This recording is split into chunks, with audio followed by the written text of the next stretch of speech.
Depuis un peu plus de 2 mois, Arnaud reproduit des gestes issus d'un savoir-faire unique, presque oublié. Ils servent à fabriquer un balai artisanal. Première étape, faire reposer la paille dans l'eau. Comme les vanniers, on doit travailler avec de la paille mouillée, sinon la paille est cassante.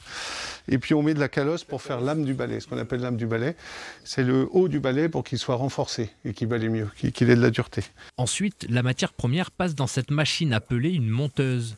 Plusieurs couches de paille sont enroulées grâce à du fil de fer. Cela permet de solidifier le futur balai.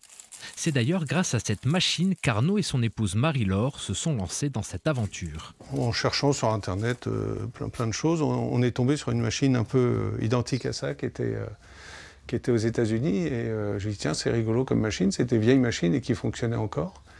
Et donc de fil en aiguille, on s'est mis à chercher et puis on a trouvé une personne qui était balettier avant et qui est à la retraite depuis 8 ans. L'homme leur vend ses machines et les forme.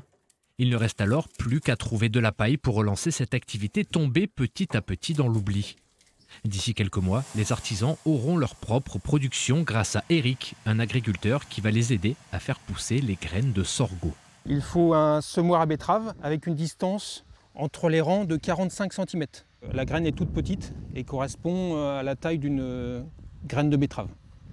Sur le rang, la graine va être disposée tous les 10 cm.